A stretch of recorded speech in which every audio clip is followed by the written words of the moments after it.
1 Timóteo 6. Eu já falei sobre o versículo 14. Mas eu vou ler o versículo 14 também, para nós não perdermos a sequência no pensamento. Então, por isso, eu vou ler o 14. 1 Timóteo 6. Eu vou ler os versículos 14, 15 e 16. Lendo esses versículos, 14, 15 e 16, nós vamos encerrar um parágrafo. Então, encerramos um assunto que está sendo tratado na carta. A primeira carta de Paulo a Timóteo, evidentemente, ele trata de diversos assuntos. Um dos assuntos que Paulo frisa com bastante frequência nas pastorais é a necessidade do zelo do homem de Deus, do seu cuidado com a sã doutrina e com a sua vida. O apóstolo Paulo ensina que o bispo, que o pastor, que o homem de Deus, a pessoa envolvida no ministério cristão, tem que ter cuidados especiais com a doutrina que ele prega, ele tem que protegê-la. Tem que protegê-la com a própria vida, ele tem que morrer por ela. E ele tem que cuidar da sua vida pessoal também. Não tanto da saúde, ainda que o texto das pastorais fale também para que o pastor seja cuidadoso com a sua saúde também. Mas o apóstolo Paulo só esbarra nisso muito brevemente. O cuidado maior do ministro de Deus, do homem de Deus, do homem que quer ser um homem de Deus, o cuidado maior dele é com a sua vida moral. Ele tem que cuidar da sã doutrina e de si mesmo no âmbito moral, no âmbito do seu testemunho, da sua conduta. E quando nós estudamos isso nas pastorais, nós não podemos perder de vista que isso não tem por propósito apenas focalizar o pastor. Por quê? Porque o apóstolo Paulo quer que o pastor seja assim, para que ele seja modelo para o rebanho. Então, ao falar diretamente ao pastor acerca destas coisas, o apóstolo Paulo está falando indiretamente ao rebanho desse pastor, ou ao rebanho dos pastores. Então, quando ele diz que o pastor deve ser zeloso da palavra de Deus, da doutrina, que de uma vez por todas foi entregue aos santos, da doutrina apostólica, da doutrina de Cristo, quando ele enfatiza que o pastor tem que ser assim, ele quer que o pastor seja assim para que ele seja um modelo para o rebanho, para que o rebanho também seja assim. Então, essa carta não é só para o pastor, ela é em primeira mão para o pastor, mas num segundo momento, ela é para todos os crentes. Quando o apóstolo Paulo realça que o pastor tem que cuidar da sua vida, tem que ser um homem íntegro, tem que ser um homem irrepreensível, ele tem que ser assim para ser modelo para o rebanho, para que o rebanho seja assim também. De modo que essas admoestações passam, em primeiro lugar, pelo pastor para atingir em um segundo momento a igreja como um todo. De modo que esses sermões que estamos fazendo em 1 Timóteo, são sermões que atingem primeiro a mim, mas ninguém escapa. Atinge a mim primeiro, com mais força. É aquela onda que vem e bate em mim primeiro, mas você não escapa dessa onda. Essa onda atinge você também. E esse parágrafo que estamos estudando aqui, já há algumas semanas, esse parágrafo mostra o apóstolo Paulo exortando Timóteo a ser zeloso da doutrina. Guarda este mandamento. Foge das coisas perigosas, dos vícios que são próprios dos falsos mestres. Fuja disso tudo. Por quê? Porque você tem que ser um modelo. Agora, notem, ao ensinar essas coisas, o apóstolo Paulo, ao estimular essas coisas, o apóstolo Paulo coloca no texto alguns incentivos. Como eu posso incentivar alguém a ser zeloso na doutrina e santo? Como eu posso fazer com que alguém seja estimulado a isso? Nós vamos ver no texto de hoje como o apóstolo Paulo faz isso. Como nós podemos estimular alguém a trabalhar zelosamente pela verdade. Como nós podemos estimular alguém a ser santo na sua vida cristã, a fugir do pecado, a fugir do mal. Nós vamos ver isso no texto que está diante de nós. Então os irmãos vão acompanhar a leitura. Veja o versículo 14, observe com atenção. Diz assim, versículo 14. Guarde este mandamento imaculado e irrepreensível. Nós já estudamos isso. Esse trechinho nós já estudamos. Agora vem uma parte que nós não estudamos. Até a manifestação de nosso Senhor Jesus Cristo, a qual Deus fará se cumprir no seu devido tempo. Ele é o bendito e único soberano, o Rei dos reis e Senhor dos senhores, o único que é imortal e habita em luz inacessível, a quem ninguém viu nem pode ver. A ele sejam honra e poder para sempre. Amém. Esse é o nosso texto. Então, apóstolo Paulo, vocês veem no versículo 14 a ordem. Guarde este mandamento imaculado e irrepreensível. Cuide das coisas que eu estou dizendo para você. A sã doutrina e a integridade. Cuide disso. E então o apóstolo Paulo menciona um fator que deve servir de estímulo. Ele diz, até a manifestação de nosso Senhor Jesus Cristo. O que significa a manifestação de nosso Senhor Jesus Cristo? Paulo aqui está se referindo à volta de Jesus. Ele está falando, olha, o Senhor voltará. Crentes, sejam zelosos e íntegros, porque o Senhor voltará. Nós vamos nos encontrar com Ele. Ninguém escapará desse encontro. O Senhor voltará, Ele vai se manifestar e você deve ser íntegro e deve ser zeloso no seu trabalho, no seu serviço cristão até esse dia. Agora, notem bem, isso o pastor deve realizar para ser um exemplo para todos. Todos os crentes devem se lembrar disso. Todos os crentes têm um trabalho a fazer. Todos os crentes têm uma vida cristã a ser vivida. Todos os crentes têm um ministério a realizar na igreja. No trabalho onde estão envolvidos. Todos são chamados para um ministério. E todos são chamados para viver de forma santa, de forma íntegra. E como eu posso estimular isso? Como eu posso estimular alguém, um crente, a viver trabalhando para o reino e a viver de forma íntegra? O apóstolo Paulo aponta aqui uma forma. Ele fala que o Senhor se manifestará. O Senhor virá um dia aqui. O Senhor voltará. O texto fala que no versículo 15, o texto diz, a qual Deus fará se cumprir no seu devido tempo. Existe o dia marcado para essa volta. O texto bíblico fala que esse dia está reservado já na agenda de Deus. Deus não está vivendo ou realizando ou interferindo na história movido pelas circunstâncias. Não. O tempo certo da vinda do Senhor já está marcado. Já está agendado. Nós não sabemos quando é. De vez em quando aparece alguém dizendo que sabe.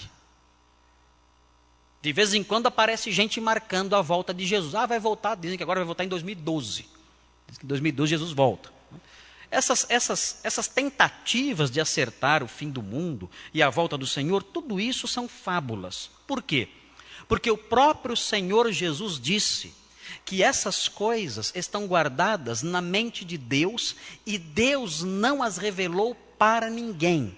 São coisas exclusivas dele. Se você olhar, voltar um pouco às páginas da Bíblia, você vai ver o livro de Atos, no capítulo 1. Atos, capítulo 1. Volte às páginas da Bíblia e veja. Atos 1, 6 e 7.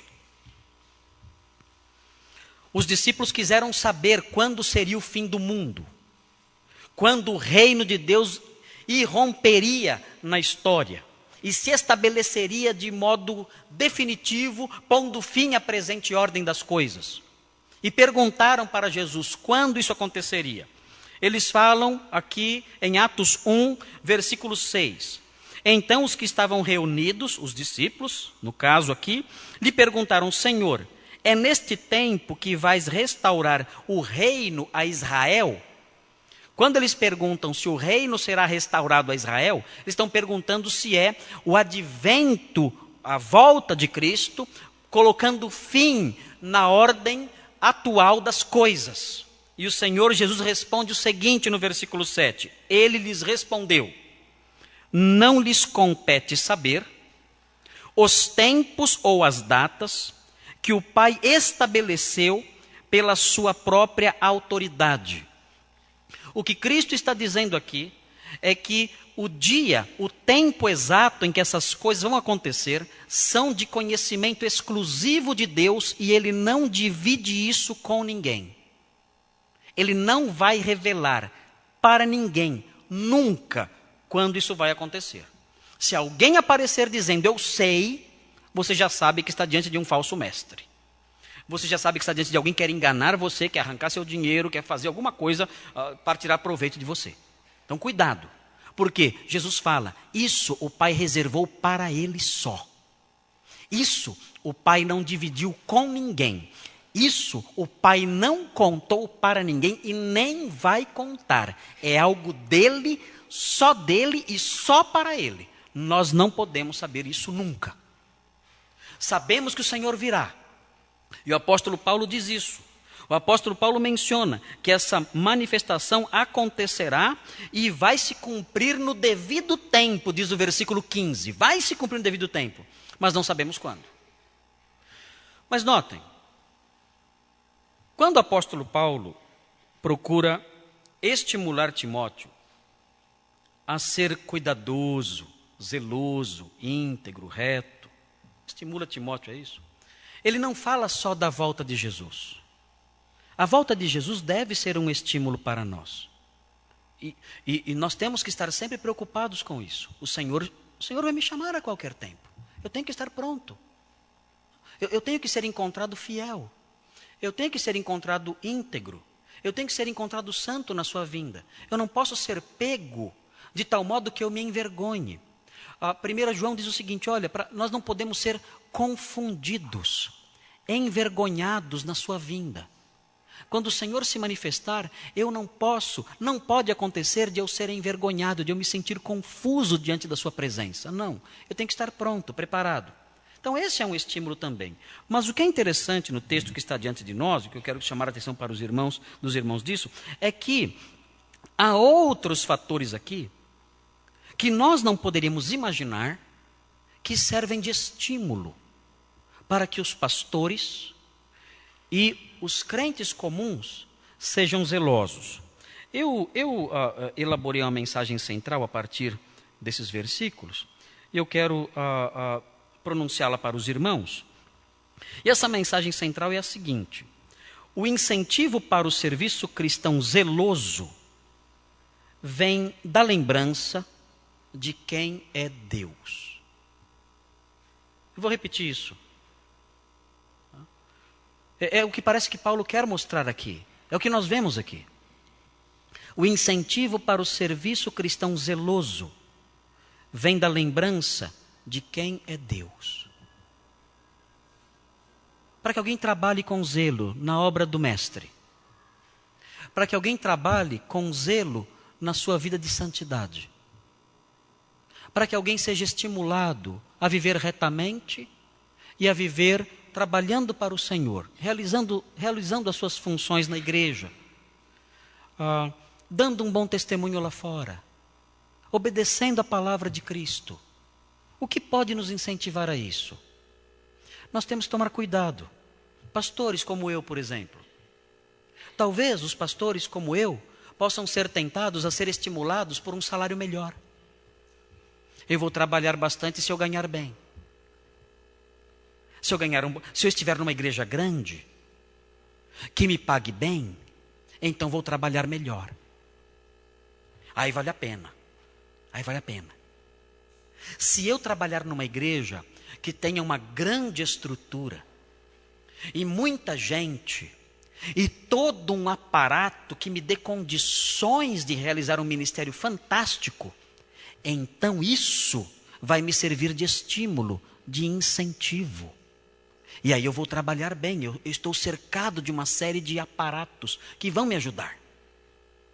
Se eu tiver um bom grupo, uma boa equipe ao meu lado, se eu tiver uma liderança forte, pessoas habilitadas, pessoas capacitadas, pessoas dedicadas, pessoas que têm uma habilidade especial para me ajudar, então eu vou me sentir estimulado a trabalhar bem. Se eu estiver pastoreando uma igreja muito simpática, em que todos me aplaudam sempre, e me dizem, olha pastor, que legal, muito bom, parabéns, então vou me sentir estimulado a trabalhar bem. Meus irmãos, nada disso deve ser a base do bom serviço, deve ser a mola que impulsiona o pastor a trabalhar com zelo. Nada disso. O apóstolo Paulo nem de longe pensa nisso. Essas coisas são boas, não são más, não são erradas. Mas não são essas coisas que devem servir de impulso para o pastor ser zeloso no seu serviço. Não são essas coisas que devem servir de impulso para os irmãos serem zelosos na sua presença, no seu trabalho, na sua vida de santidade e de bom testemunho. Por que eu devo ter um bom testemunho? Porque se eu não tiver um bom testemunho, o pastor vai descobrir que de algum jeito ele descobre tudo mesmo. O pastor parece que tem um anjinho que conta as coisas do pastor. Então, se eu não tiver um bom testemunho, eu vou me dar mal. Então, deixa eu tentar arrumar minha vida. Não são essas coisas que devem servir de estímulo para o nosso bom testemunho, nosso zelo, nosso cuidado, não. Quando nós olhamos para a palavra de Deus, nós encontramos outros estímulos, outros impulsos. E nós temos que programar a nossa mente, para que esses estímulos da palavra de Deus permeiem a nossa mente, inundem o nosso coração, tomem conta de tudo. E então, munidos desses estímulos, nós vivamos impulsionados por eles. Então eu terei impulsos válidos. Então eu terei impulsos, motivações bíblicas. E vou viver meu ministério, e vou viver minha vida cristã, e vou realizar o meu trabalho cristão, vou viver uma vida de bom testemunho lá fora, impulsionado por coisas que Deus aprova, impulsionado por coisas que Deus quer que eu pense. Vamos olhar para elas. Eu disse aqui o seguinte, olha, o incentivo para o serviço cristão zeloso vem da lembrança de quem Deus é. Veja então, aí no texto, quem Deus é. Observe. Quem Deus é, está aí. Se você olhar com atenção, você vai encontrar alguns atributos aí. Eu vou ajudar vocês. Veja o que diz o texto aqui. A qual Deus fará cumprir no seu tempo devido. E aí vem. Ele é o bendito e único soberano, o Rei dos reis e Senhor dos senhores. Quem Deus é? Quem Deus é? Deus é soberano. Deus é rei. Deus é Senhor. Quem manda é Ele, não sou eu. Quem está no trono, quem reina supremo é Ele, não sou eu. A Bíblia diz que quando o Senhor voltar, Ele vai manifestar aí o seu reino teocrático, um reino único. Hoje nós vemos a política mundial. Na política mundial nós vemos diversos reinos, diversos países, diversos governos. Isso acontece. Essa ordem vai acabar. Nós vemos o governo atual, nós percebemos uma revolta contra as coisas de Deus. os diversos governos mundiais se levantam contra Cristo e contra a sua palavra, inclusive no nosso país. Nosso país, os governantes, isso independente de partido, eu não tenho atração por partido nenhum. Independente do partido que seja, todos militam contra a palavra de Deus. Os governantes são inimigos de Cristo. Eles são inimigos da verdade. Eles proíbem a entrada de Bíblias nas escolas, mas incentivam a entrada de cartilhas que ensinam homossexualismo nas escolas. Eles fazem isso. Os nossos governantes não estimulam a preservação da família. Pelo contrário, eles criam leis facilitando a destruição da família. Estava falando na classe de novos membros agora há pouco. É mais fácil você se divorciar do que ir na padaria comprar pão, hoje em dia. Antigamente, para se divorciar era difícil, hoje não. Hoje é mais fácil você se divorciar do que ir na padaria comprar pão. Alguém pode simplesmente ir no cartório e se divorciar em poucas horas. Muito fácil. Por quê? Porque o nosso Estado, os nossos governantes, eles não trabalham para preservar a família. É um Estado que jaz no maligno.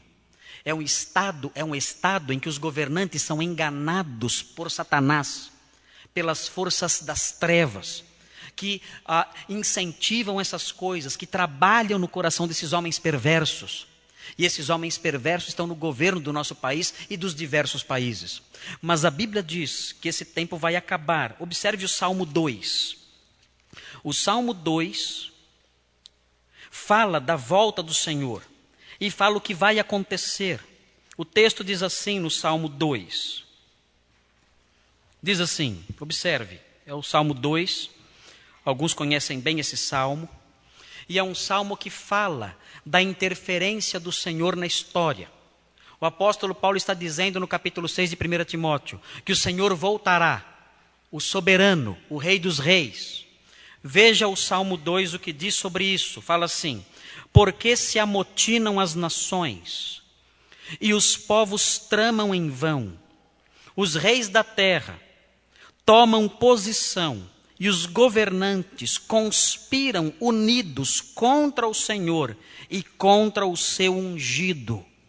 É exatamente o que acontece hoje. Esse salmo é um salmo que descreve a política mundial. Esse salmo descreve os governantes dos países de hoje, os reis da terra, os diversos presidentes, os diversos governantes, prefeitos, são inimigos de Cristo, tramam maneiras de se insurgir contra Ele, de se insurgir contra a sua palavra, de se insurgir contra as suas leis. E dizem: façamos em pedaços as suas correntes, lancemos de nós as suas algemas. Do seu trono nos céus, o Senhor põe-se a rir e caçoa deles. Em sua ira os repreende e em seu furor os aterroriza, dizendo: eu mesmo estabeleci o meu rei em Sião, no meu santo monte. Aqui ele faz uma alusão à volta de Cristo.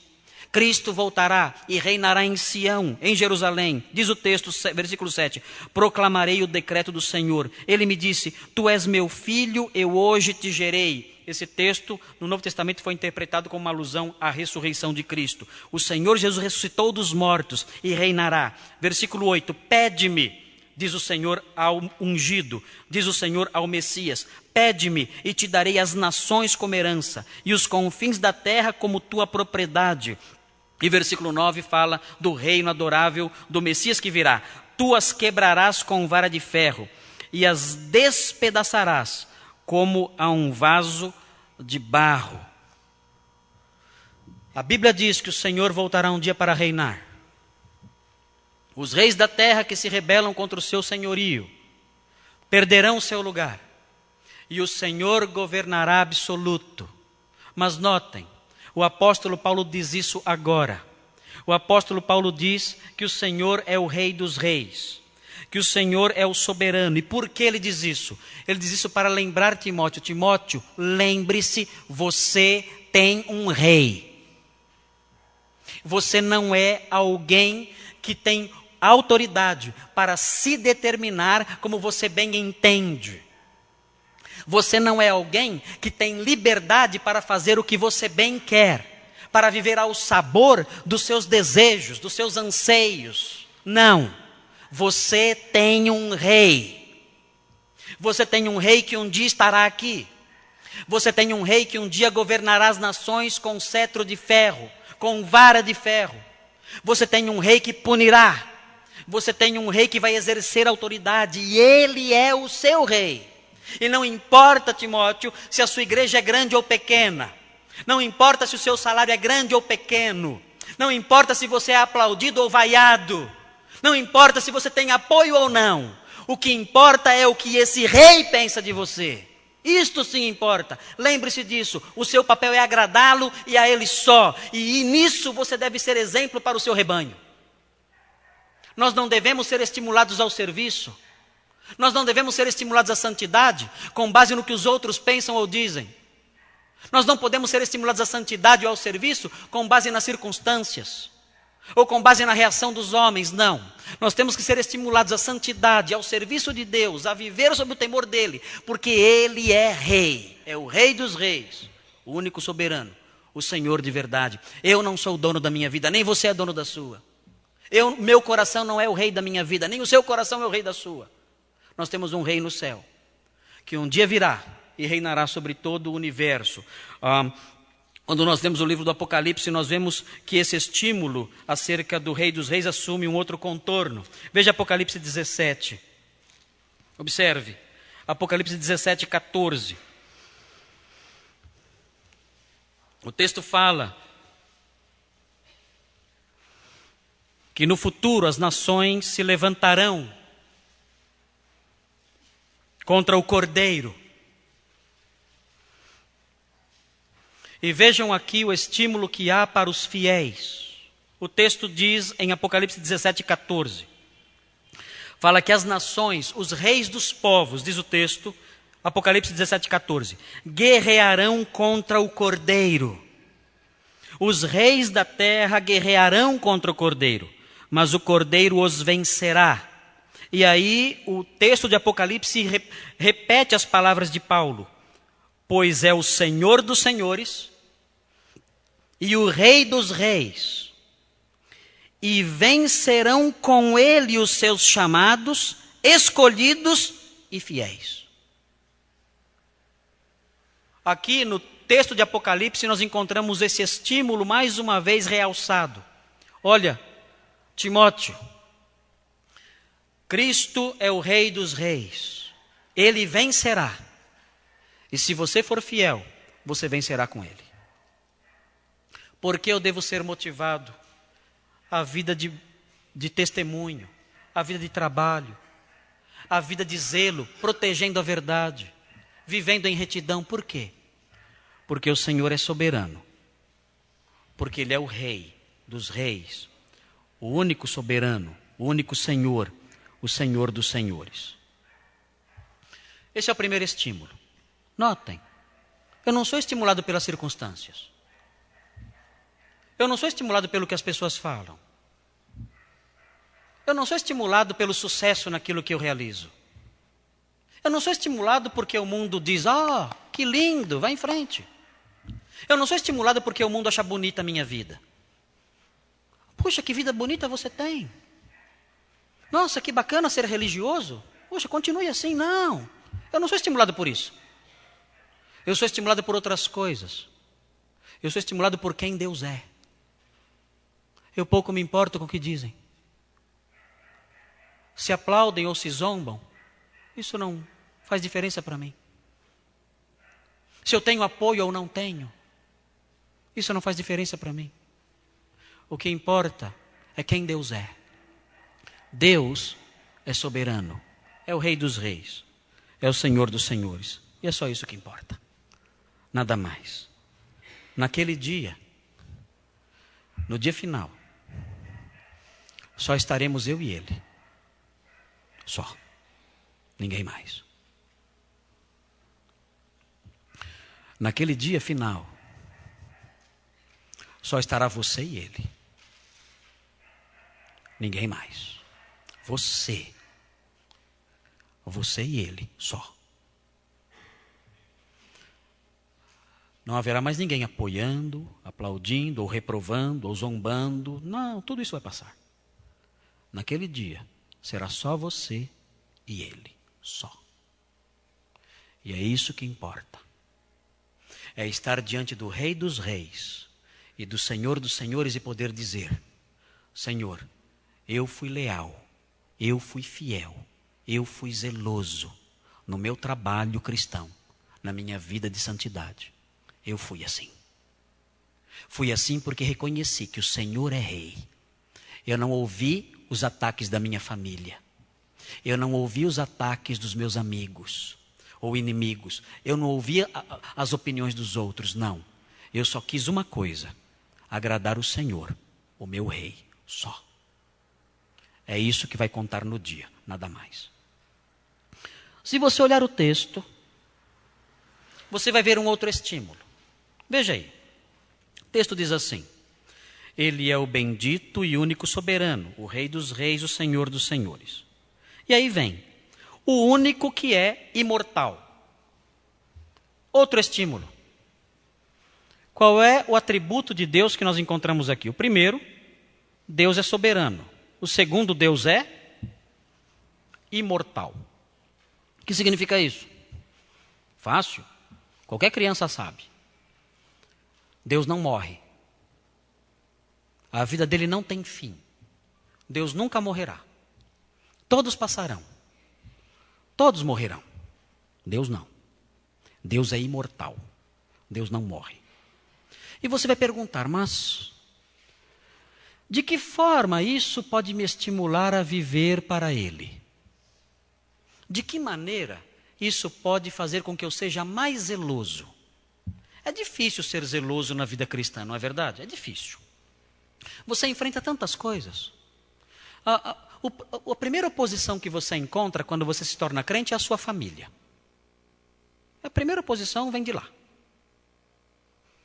Seu pai, sua mãe, seus filhos, seus parentes, são os primeiros a se opor. Depois, os amigos começam a zombar de você, ridicularizar você. Você passa por perseguições. E você pensa: eu quero ser estimulado a ser fiel. Como Paulo está estimulando Timóteo a ser fiel. Eu quero permanecer firme, dar um bom testemunho, confessar a minha fé diante das pessoas. Mesmo quando as pessoas se afastam de mim e me discriminam, eu quero ser fiel. Não é fácil viver a vida cristã em retidão. Há tantos apelos. E não são somente os apelos lá de fora. O meu coração, às vezes, me impulsiona em certas direções. O meu coração, às vezes, se sente atraído por coisas que Deus não aprova. Deus diz que eu devo agir de tal forma, e às vezes meu coração quer ir noutra direção. É tão difícil isso. De que modo saber que Deus é imortal vai me estimular a enfrentar tudo isso? A caminhar com firmeza, a não esmorecer, a não recuar. Bom, irmãos, eu não sei qual é a sua tradução aí desse versículo, mas na minha Bíblia a tradução não é muito boa. O versículo 16 fala assim: o único que é imortal. E essa é uma tradução possível. O único que é imortal. Mas se você olhar o texto original e algumas traduções que nós temos em português, você vai encontrar algo diferente. Você vai encontrar o seguinte: aquele que tem a imortalidade. Algumas traduções têm isso, não é? Vocês têm aí? Aquele que tem a imortalidade. Vários têm aí, aquele que tem a imortalidade. Essa tradução é a tradução que melhor se aproxima das palavras de Paulo na língua grega. Aquele que tem a imortalidade. Você vai falar para mim: mas qual é a diferença? Aquele que tem a imortalidade e aquele que é imortal. Qual é a diferença? Há uma diferença sutil. Qual é a diferença? É a seguinte: quando o apóstolo Paulo fala aquele que tem a imortalidade. O apóstolo Paulo quer estimular Timóteo a ser fiel, dizendo que Deus é o dono da imortalidade. Ele tem a imortalidade e a dá a quem quer. Timóteo, não tenha medo. Não tenha medo. Timóteo, você será perseguido e talvez até morra. Timóteo, talvez você seja martirizado. Talvez as pessoas ataquem você ao ponto de levar você à morte. Mas lembre-se, o nosso Deus tem a imortalidade. É dele. Ele a dá a quem quer. E ele dará isso a você. Deus tem a imortalidade. Ele não somente é imortal. A alma humana é imortal. Os anjos são imortais. Mas o texto fala que ele somente ele, diz o texto, somente ele tem a imortalidade. O Deus que eu sirvo é um Deus que arranca do meu coração o temor. O Deus que eu sirvo é o Deus que arranca do meu coração a timidez, o receio de prosseguir. Porque o Deus que eu sirvo, ele tem a imortalidade em suas mãos. E se os homens se levantarem, se os reis deste mundo se levantarem, se os poderosos, se os exércitos deste mundo se levantarem, e me trucidarem, e me despedaçarem, e todas as torturas do inferno caírem sobre mim, e ceifarem a minha vida, o meu Deus tem a imortalidade. E Ele pode me dar vida e de fato me dará. Eu com Ele sou invencível. Eu não tenho que temer nada. Eu não morrerei para sempre. Eu não morrerei completamente. E não morrerei definitivamente. Porque o meu Deus tem nas mãos a imortalidade. Que venham as perseguições. Timóteo, que venham as cadeias. Que venha a fogueira. Que venham as execuções, as decapitações. Que venha tudo isso. O seu Deus tem a imortalidade na mão. Ele a dá. Ele a dá aos seus servos, ele a dá ao seu povo. Você não tem que ter medo. Eu não consigo imaginar um estímulo maior do que esse. Timóteo, seja zeloso. Defenda a verdade. O mundo vai se levantar contra você. As nações vão rugir. Os reis vão se levantar. Os governantes vão te odiar. Não tenha medo. Porque Deus tem nas mãos a imortalidade. Há crentes que têm medo de crianças. Há crentes que se recolhem diante de uma zombariazinha. Há crentes que têm medo de sair com a Bíblia na rua, que alguém pode dar uma risadinha. Há crentes que têm vergonha de falar que são crentes porque alguém pode olhar de lado e discriminar. Esse crente não sabe quem Deus é. É um covarde. É um tímido no sentido mal da palavra. Ele não sabe quem Deus é. Ele tem medo. Tem medo dos homens. Tem medo da cara feia dos homens. Tem medo do riso dos homens. É um crente que jamais conseguiria encarar a agressão dos homens, o ódio dos homens, porque não consegue nem encarar a zombariazinha dos homens. Eles não sabem quem é Deus. Deus é o dono da imortalidade. Eu não tenho que ter medo nem da morte. Nem da morte. Devo caminhar defendendo a verdade, falando dela, protegendo-a, enfrentando multidões se preciso for, enfrentando oposição, ódio, rancor, inimizade, até a morte, sabendo, o Senhor é o meu Deus, o Senhor é o meu Salvador. Que me poderá fazer o homem? Ele é o meu ajudador, Ele tem nas mãos a imortalidade. Eu não morrerei, ainda que se levantem, me matem, Ele me dará vida, e eu viverei para sempre com Ele. Eu não tenho que temer. O crente é o homem mais corajoso da terra. Não há ninguém como ele. Ele não tem medo de nada. Nada. O pior que podem fazer é matá-lo. Mas ele não tem medo disso. Eles venham. Venham. Venham. Eu vou levantar das cinzas. Se vocês me fizerem arder na fogueira, eu vou me levantar das cinzas. Vocês não podem me destruir. Vocês não podem ceifar a minha vida. O meu Deus é o dono da imortalidade. O maior inimigo que existe é a morte. E meu Deus já o venceu. Não tenho medo de nada. Tenho coragem. Vocês não sabem. Vocês não sabem com quem vocês estão falando.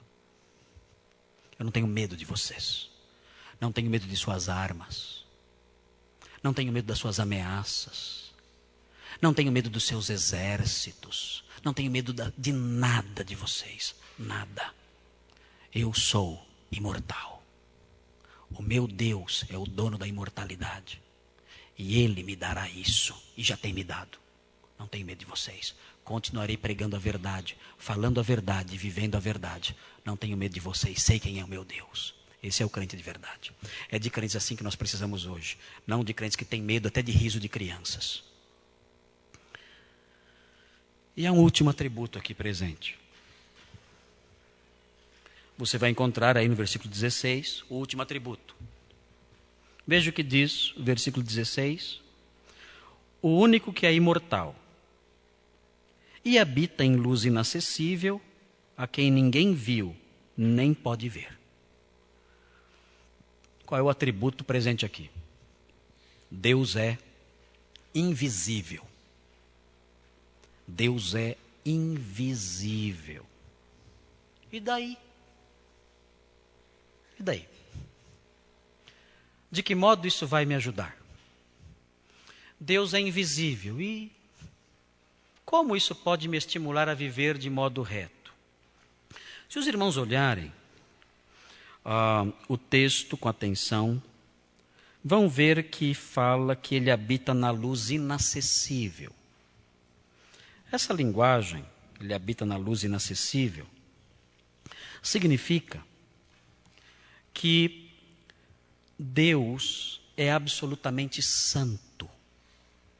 A expressão luz na Bíblia, atribuída a Deus, significa ausência de treva. Não há trevas em Deus.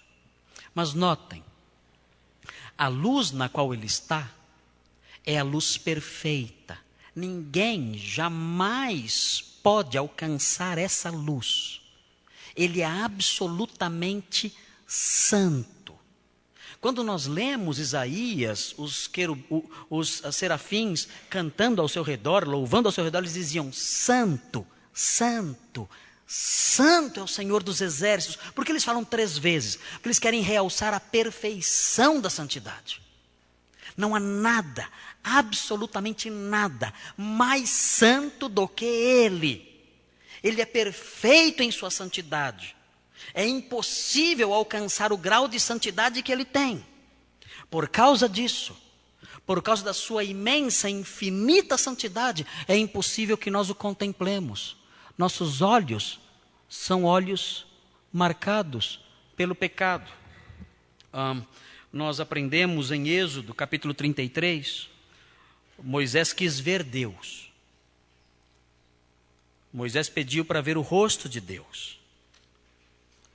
E Deus disse a ele o seguinte, em Êxodo 33. Ele fala no versículo 20. Deus fala, e acrescentou: você não poderá ver a minha face.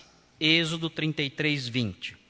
Você não poderá ver a minha face, porque ninguém poderá ver-me e continuar vivo. Você não pode me ver. Eu sou absolutamente santo. Você é pecador. Se você vir a minha face, você morrerá. No presente estado, nós não podemos ver a face de Deus. A Bíblia fala que os limpos de coração verão a Deus, mas não verão agora.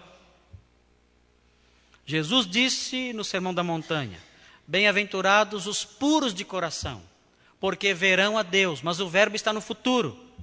Os limpos de coração não veem Deus agora, porque a sua pureza de coração não é perfeita. No céu teremos uma pureza de coração perfeita. Então no céu veremos a Deus. Jesus prometeu: os limpos de coração verão a Deus, mas agora não podemos vê-lo.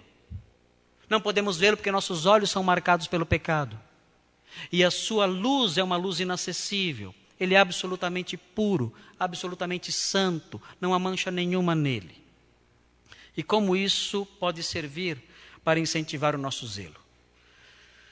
Meus irmãos, o fato da santidade de Deus ser tão grande, o fato da santidade de Deus ser tão infinita, tão grandiosa, vai fazer, a consciência disso, vai fazer com que nós removamos da nossa vida qualquer coisa que seja treva,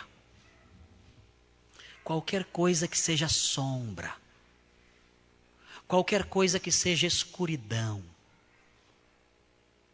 Eu sei que o meu Deus habita na luz inacessível, nele não há treva nenhuma, diz João. Eu sei que Deus é absolutamente puro e santo, não há nada nele que seja escuridão. Sabendo disso, eu vou olhar para o meu ministério, eu vou olhar para a minha vida pessoal e vou perguntar: há treva em mim? Deus não tolera treva nenhuma. Deus habita na luz inacessível, na luz perfeita. Há treva em mim. Há algo em mim que Deus olha e Ele diz: eu não posso tolerar isso. Isso é treva. Isso não pode se aproximar de mim. Eu habito na luz inacessível. Isso é escuridão. Isso é treva. Isso é sombra. Eu não posso aceitar isso. Há algo em mim. Eu tenho que olhar para mim e pensar e dizer: Senhor, há treva em mim. Se há treva em mim, lava. Arranca isso. Com a sua luz purificadora, perdoa-me, arranca isso de mim. Porque eu quero ser zeloso e fiel. E o Senhor é um Deus santo, perfeito. O Senhor não vai aceitar nada que seja treva na minha vida. É só isso que importa para mim. Agradar ao Senhor, que é absolutamente santo. Você deve olhar para você. Deus habita na luz inacessível, onde não há sombra alguma. E você deve olhar para você e perguntar: há treva na minha vida? Eu quero perguntar para você. Não fuja da pergunta. Há treva na sua vida? Há escuridão na sua vida? Há sombras? Existem atos sombrios, costumes sombrios, hábitos sombrios, escuridão, treva. Se você tiver consciência de quem Deus é, você vai temer e tremer. Nós pensamos que Deus tolera as sombras. Nós estamos enganados. Nós pensamos que Deus olha dos altos céus e Ele dá um tapinha nas nossas costas. Essas sombrinhas não são nada.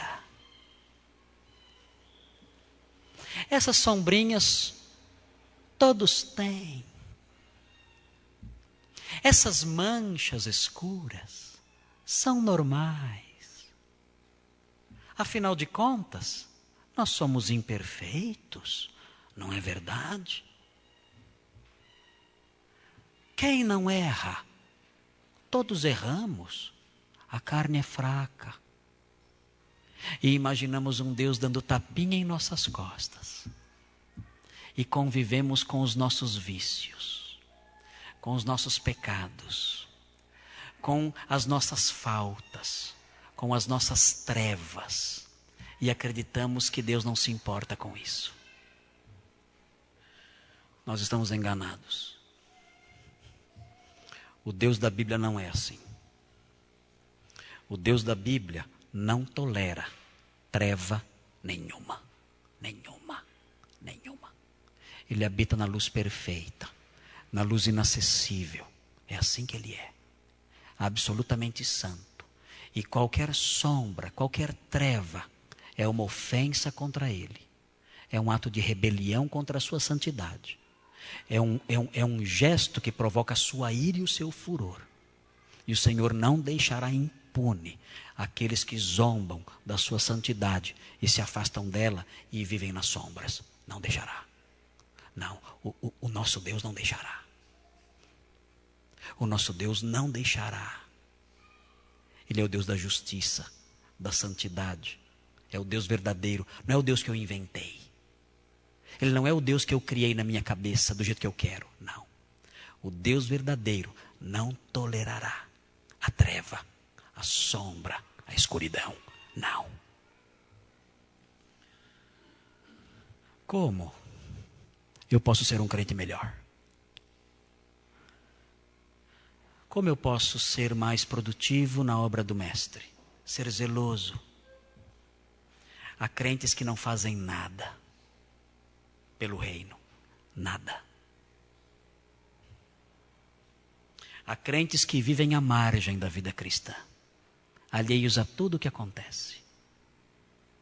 Não entram para o exército do rei e batalham e lutam para que a causa do Mestre se propague. Não. Vivem à margem.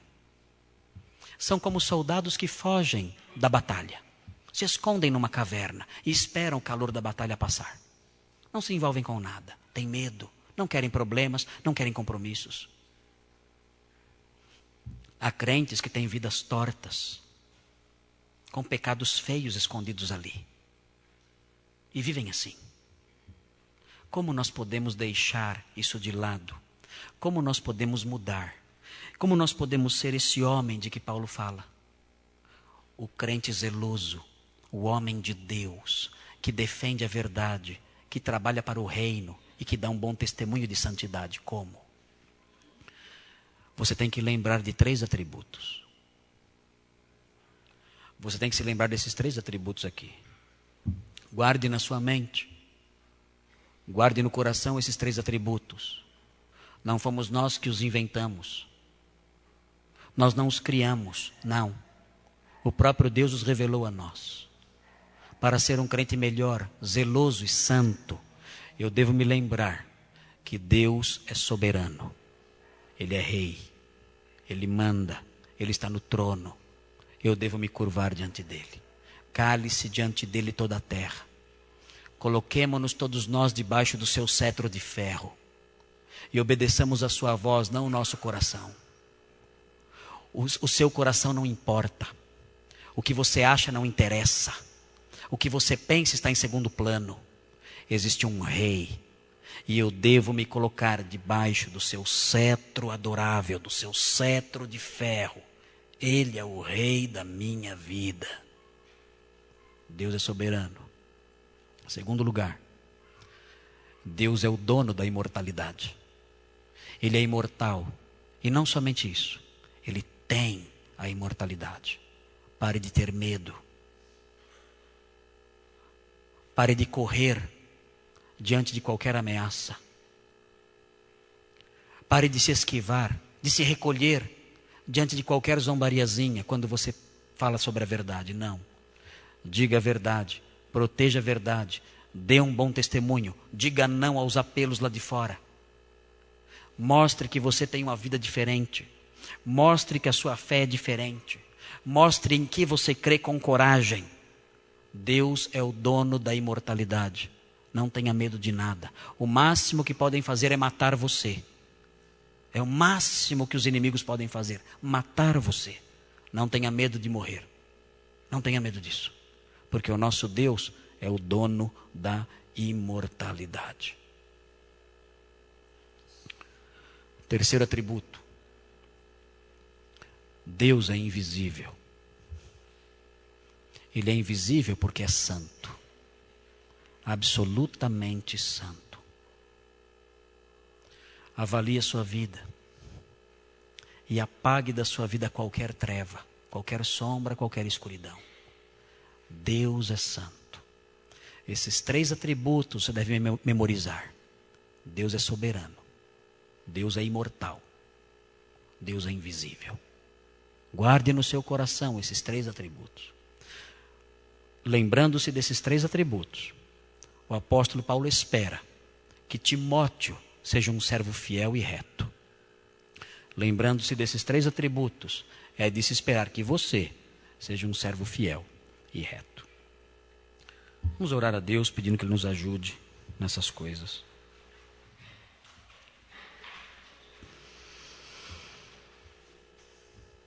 Senhor Deus, nós queremos lembrar dos seus atributos. O Senhor é rei, o Senhor é soberano. Nós queremos lembrar que o Senhor é invisível, que o Senhor é imortal.